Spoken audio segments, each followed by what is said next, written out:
Salut amis téléspectateurs et bienvenue dans ce nouveau numéro de Décrypta. Vous êtes des milliers à nous regarder dans toutes les 26 provinces de la République démocratique du Congo.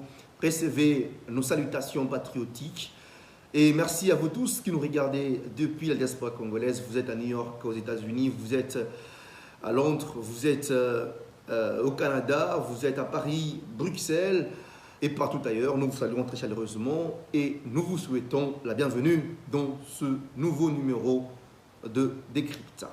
L'agression à l'est du pays, est-ce que la République démocratique du Congo est-elle incapable de se défendre sur son territoire? Telle est donc notre thématique de ce jour que nous allons devoir développer tout au long de ce programme. Messieurs, dames, retenez que les terroristes de M23 sont à 20 km de Goma. Depuis des jours, ils sont dans quelques zones de Kibumba et Tongo. Et ici, nous saluons la bravoure de nos forces armées congolaises qui ont essayé, n'est-ce pas, de dégager l'ennemi dans quelques zones qui sont tout autour de Kibumba. Et ici, nous disons à nos forces armées que vous n'êtes pas seuls, vous êtes avec toute la nation congolaise derrière vous. Bendele Kouyaté, nous vous encourageons, n'est-ce pas, à chasser l'ennemi hors de nos frontières nationales. Nous avons également, mesdames, messieurs, cette information à vous donner très rapidement. Ils sont plus de 262 000 personnes déplacées depuis mars dans le Rutshuru. Et ces déplacés sont moins assistés ou ne sont pas bien assistés. Ici, nous appelons le gouvernement congolais à prendre ses responsabilités. Il est temps que le gouvernement puisse, en tout cas, alors très bien prendre en charge toutes les personnes déplacées. Elles sont plutôt au nombre de 262 000 personnes, imaginez-vous. C'est vrai, ce n'est pas facile, mais c'est le gouvernement qui doit s'en charger et le gouvernement doit être à la hauteur, question de donner un tout petit peu un sourire à toutes ces populations qui sont déplacées, qui ont fui leur domicile pour se réfugier, n'est-ce pas, à Goma et ses environs. Parlons à présent, mesdames, messieurs, de cette troupe kenyanes qui est arrivée en République démocratique du Congo depuis maintenant 3 semaines pour aider le FARDC à dégager les terroristes de M23 hors territoire national. Vous avez suivi peut-être sur votre chaîne YouTube ou encore sur notre page Facebook que le général de l'armée kenyane, Jeff Ngaya, a tenu une conférence de presse le 16 dernier à Goma pour signifier, n'est-ce pas, les raisons de leur présence sur le territoire national congolais. Vous avez suivi avec désolation, comme moi peut-être, n'est-ce pas, que le général puisse dire que le Kenya est là pour une mission d'interposition ou une mission de médiation en République démocratique du Congo. Je me pose la question de savoir entre le général ou l'armée kenyane et le chef de l'État congolais, Félix Tshisekedi, qui dit vrai. Vous vous souviendrez que Félix Tshisekedi nous avait dit sur les antennes de France 24 et TV5 que cette force kenyane devrait entrer d'abord par Bunagana pour aider nos forces armées congolaises à chasser le M23 à Bunagana et ses environs. Mais malheureusement, cette troupe de la force régionale de la communauté de l'Est est entrée par Goma. Et depuis qu'elle est sur Goma, cette troupe n'accompagne pas nos forces armées au front. Le FARDC sont seuls au front en train de se battre contre l'ennemi. Je me pose beaucoup de questions de savoir, est-ce que c'est ça qu'on nous avait promis comme diplomatie agissante? On ne comprend plus rien exactement. Qu'est-ce que Félix Tshisekedi et son gouvernement font concrètement pour mettre fin à cette agression rwandaise sous casquette de M23? En tout cas, les choses ne sont pas claires. Hier, je suivis l'armée ougandaise qui s'est dit prête également à rejoindre la troupe kenyane en République démocratique du Congo pour aider les forces armées congolaises à mettre fin à cette agression. Est-ce que doit-on rappeler ici que l'Ouganda nous agresse en compagnie avec le Rwanda depuis 1996? Bunagana partage la frontière avec l'Ouganda. N'est-ce pas, l'Ouganda a laissé un couloir à tous ces rebelles de M23 pour passer à travers Ouganda pour entrer en République démocratique du Congo? Qu'est-ce qu'ils ont fait concrètement pour nous épargner de ça? Rien du tout. Comment est-ce que Kinshasa peut commencer à accepter de mettre toute une population, tout un peuple dans la distraction? Comment est-ce que le président de la République peut mentir sa population? Félix Tshisekedi ne peut pas une fois comprendre ce que nous disons. Depuis quelque temps, nous cessons de dire que la solution à cette agression rwandaise ne viendra pas d'une autre armée extérieure. La solution à cette agression rwandaise ne viendra pas de l'Occident, ni de Nairobi, ni de Luanda.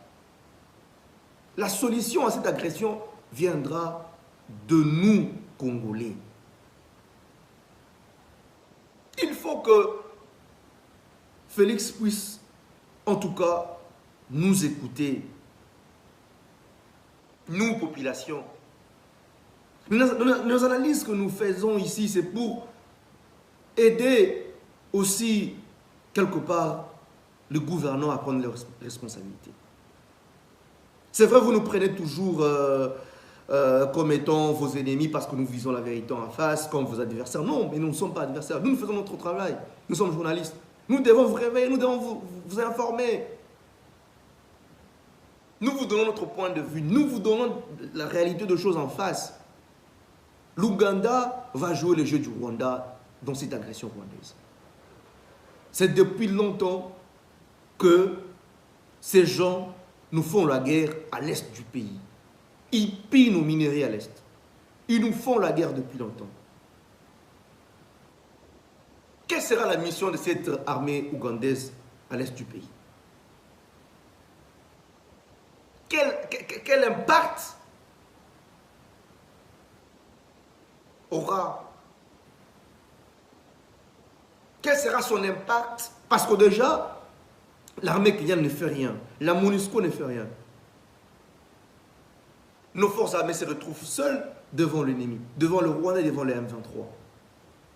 Et notre armée ne fait que jouer à la défensive. Les M23 est en train de prendre toutes les zones. Ils sont à 20 km de Goma. Et l'armée nous dit, non, nous évitons de s'affronter avec l'ennemi parce que dans toutes les zones, il y a des civils qui sont là et nous évitons qu'elles soient victimes et tout, et que les civils soient victimes et tout, et que la population soit victime. Et nous jouons à la défensive. Jusqu'à ce qu'ils vont arriver jusqu'à Goma. Et cette armée kenyane nous dit, ils sont là pour protéger Goma. Mais quelle était la mission initiale de cette mission? Quelle était la mission initiale de ces troupes kenyanes? Je pense que le gouvernement congolais doit faire très attention avec cette politique étrangère qui n'est pas tout à fait claire. On ne nous dit pas de choses clairement comme il se doit à la population congolaise. Et nous avons droit à cette information. Nous avons droit à être bien informés par notre gouvernement. Nous avons comme l'impression que nous sommes cachés par le gouvernement congolais. Soit le président de la République, Félix Tshisekedi, est roulé par ce père. Vous avez vu l'arrivée de Uhuru Kenyatta à Kinshasa. Qu'est-ce qui s'est passé? Le gars arrive à Kinshasa, il débarque, il va voir Félix Tshisekedi. Ils vont picoler toute la nuit jusqu'à 5 h du matin.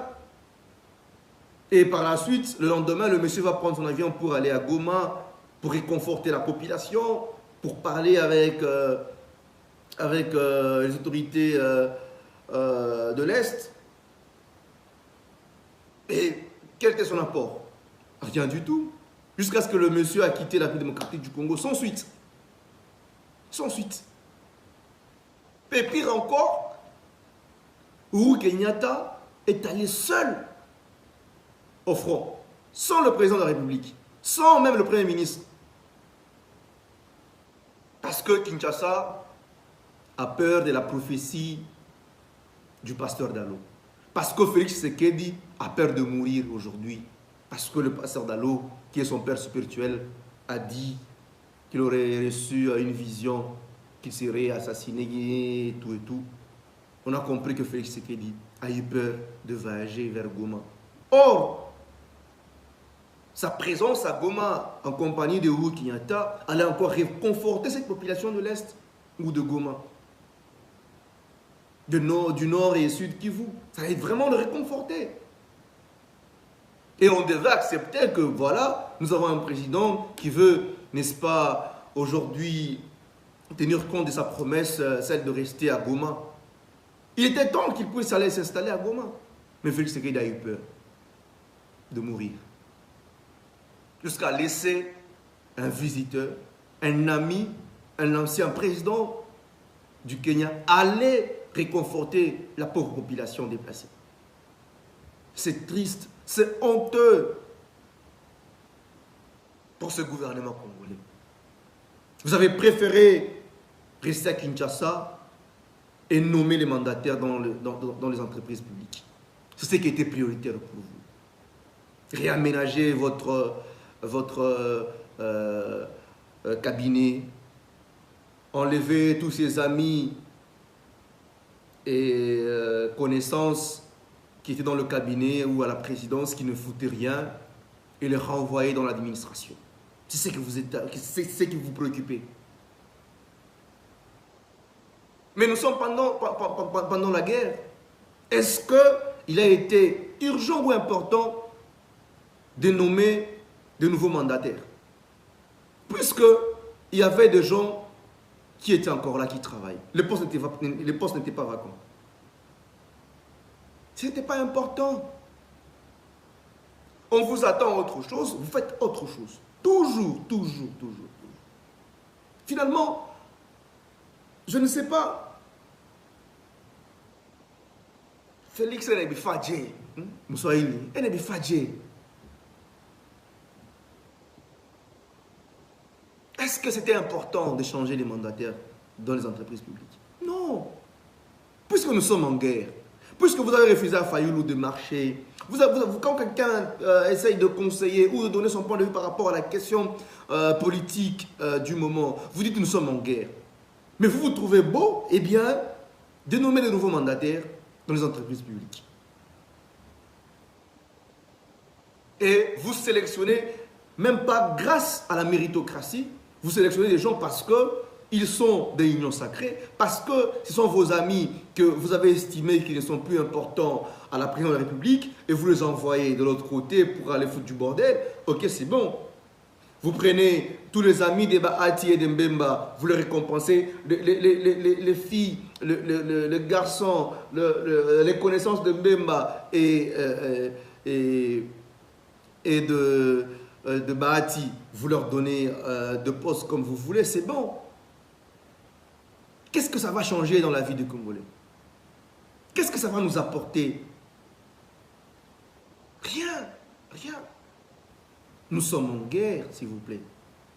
Et vous prenez certains ministres, certains députés, et vous leur donnez encore l'occasion de s'enrichir au-delà de 21 000 $ qu'ils reçoivent à chaque fin du mois. Vous leur donnez encore des opportunités de s'enrichir. Ils vont laisser des suppléants à l'Assemblée nationale ou provinciale et ils vont aller dans l'administration publique. Toujours le même personne, toujours le même tête. Et vous allez dire aux jeunes, de s'enrôler dans l'armée. Combien de jeunes ont été nommés par Félix Tshisekedi? C'est ici où, je répète encore, on veut voir le prince du Congo s'enrôler dans l'armée. Anthony Tshisekedi, on veut le voir s'enrôler dans l'armée. On veut voir les enfants de Bahati, les enfants de Mbemba, les enfants de tous ces politiciens-là de l'Union sacrée, tous ces voyous de l'UDPS, on vous attend. Enrôlez-vous. À Kinshasa, il n'y a encore personne qui s'est enrôlé. Vous qui êtes allé faire du bordel à votre parti, à votre permanence du parti UDPS, c'est maintenant que nous vous attendons. Enrôlez-vous dans l'armée congolaise.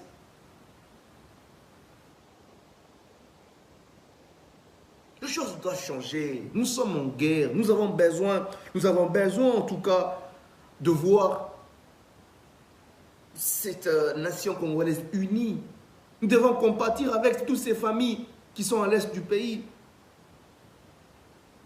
Imaginez-vous, il y a 262 000 personnes déplacées qui n'ont pas à manger, qui n'ont pas où dormir, qui dorment à même le sol. Des gens qui dorment, qui ne mangent que de pain et autres. On a besoin que le gouvernement puisse mettre beaucoup de moyens pour essayer de donner un sourire à ces gens-là. Ils méritent quand même une bonne vie. Malgré tout ce malgré tout ce qui se passe à l'Est. Imaginez quelqu'un qui a laissé sa maison, sa propre maison. Aujourd'hui, c'est une crise qui est à l'Est. Demandez. Tout est cher maintenant parce qu'il y a guerre. Les gens n'ont pas à manger. Les gens ne savent pas comment est-ce qu'ils vont vivre. C'est maintenant que nous avons besoin de voir le gouvernement se mobiliser et être derrière cette population qui souffre. Que plutôt nommer des gens de même personne ou se partager des postes entre potes, entre amis, entre alliés. On n'en a pas besoin. Une autre question de marche de soutien au FARDC. On n'en a pas besoin. On a besoin que le gouvernement puisse se ressaisir. Le gouvernement congolais doit se ressaisir, doit mettre beaucoup de moyens dans l'armée. L'armée a besoin d'avoir un traitement digne de son nom. L'armée a besoin d'avoir le matériel. Négociez avec l'ONU. Écrivez à l'ONU. Mettez la pression à l'ONU, aux Nations Unies, sur cette histoire d'embargo. La communauté internationale dit que nous ne sommes pas en embargo. Ok. S'il faut informer sur le type des armes que nous devons acheter, informez-le. Achetez les armes. Équipez le FARDC. Traitez très bien le FARDC. Donnez un salaire conséquent au FARDC. Et ils vont se battre. Toutes les marches que vous organisez là, c'est pour détourner l'argent du contribuable congolais. Qui ne le sait pas? À Lubumbashi, on a organisé une marche par Kiaboula. Vous avez vu ce qui s'est passé? On a violé des femmes là-bas. 320 000 € serrés sortis de la caisse plutôt de l'État pour cette marche, pour payer le transport, la bière et à manger à tous ces gens qui ont marché. Y avait-il pas moyen d'orienter cet argent vers l'est du pays, par exemple? Des organisations qui peuvent aider les déplacés de guerre? On organise notre marche à Kinshasa. Et dans tout le pays, on va organiser des marches. Ça ne va rien résoudre comme problème. On doit arrêter avec cette distraction. C'est une distraction.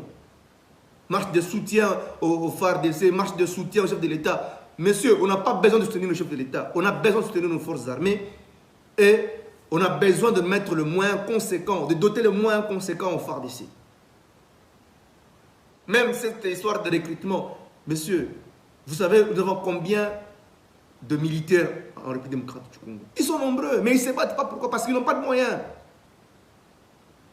Mutu aliete, mutu atiki ila kote na ndako, mutu ayebite soki bandeko na baliaki, ayebite soki mwasi na liaki, ayebite soki bana na bakendaki kilasi. Asa un salaire à 150 $, il faut foutre ndako battre. Comment il va se battre? Avec quelle morale?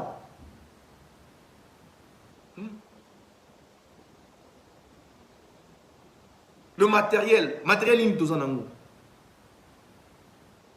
Bamindu qui a kala wana. Pour ebeta kaka boye faut pena babeta ngo soki ndenge nini pour ebeta. Il est temps de voir comment est-ce qu'il faut mettre fin à cette guerre. Félix Tshisekedi doit savoir que la solution de cette guerre ne viendra pas de toutes ces marches-là, de cette diplomatie soi-disant agissante. C'est une distraction. Aller à gauche, à droite, aller voir le président angolais, il n'y aura rien. Il est temps de se ressaisir, d'appeler ses frères et sœurs. Appelez Joseph Kabila. Joseph Kabila a essayé de chasser les M23 en 2012. Il les a chassés à l'est là-bas. Félix doit appeler Joseph Kabila. Entre frères, parlons, échangeons d'expérience. Kabila a de l'expérience, il a fait 18 ans au pays. Tous ses collaborateurs, Bachio Kitungu, Bamata Tamponio, il faut les appeler autour d'une même table. Il faut parler. Fayoulou, il faut l'appeler. J'ai aimé la sortie médiatique de Olengankoy, qui est allé voir Fayoulou pour demander s'il pouvait voir son frère Félix pour parler. Voilà les initiatives que nous voulons. Pour une fois, Olengankoy a fait son travail. Ici, j'appelle également le pasteur Dalo, qui est le père spirituel de Félix Tshisekedi et de Fayoulou. S'il vous plaît, pasteur Dalo, dites à Félix Tshisekedi d'appeler Joseph Kabila. Dites à Félix Tshisekedi de faire appel à Fayoulou. Dites à Félix Tshisekedi de faire appel à Matata Mpogno. Dites à Félix Tshisekedi de faire appel à Moïse Katumbi. À tous ces fils ou filles du pays autour d'une même table pour parler Congo, pour réfléchir sur cette question de l'agression de l'Est.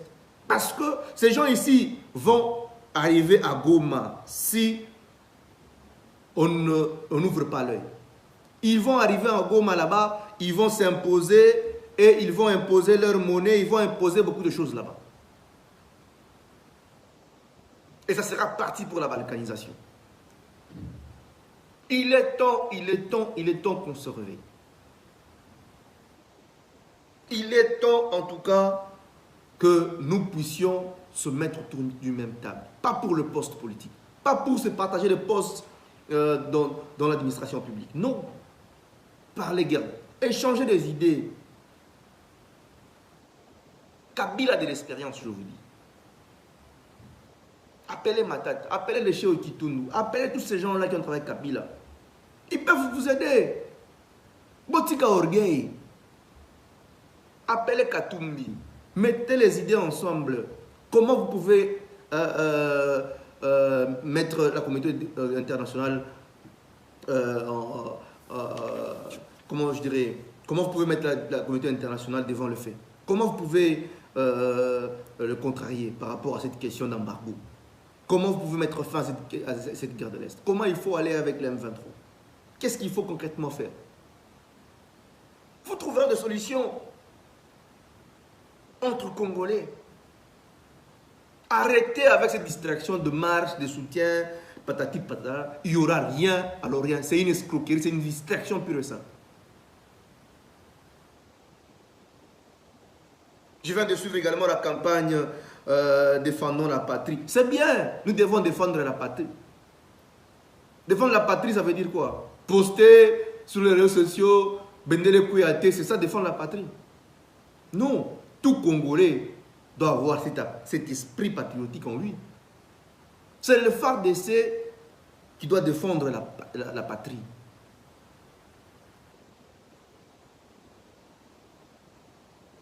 C'est ça, la réalité. Mettez le moyen, donnez le moyen aux FARDC.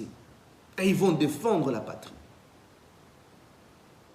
Mettez le moyen, s'il vous plaît. Laissez cette distraction avec vos slogans. Tu as commencé avec changement de narratif. Ah oui, les sous campagne défendant la patrie. Pour quelle fin? Pour quelle fin? Arrêtez avec des slogans. Nous avons besoin du concret. Nous avons besoin de voir nos phares d'essai reprendre toutes les zones occupées par le M23, par le rebelle de M23. Et c'est possible de le faire parce que nous l'avions déjà fait en 2012 et l'histoire va se répéter. Nous allons encore le faire. Mais nous allons y arriver si on se met autour d'une même table.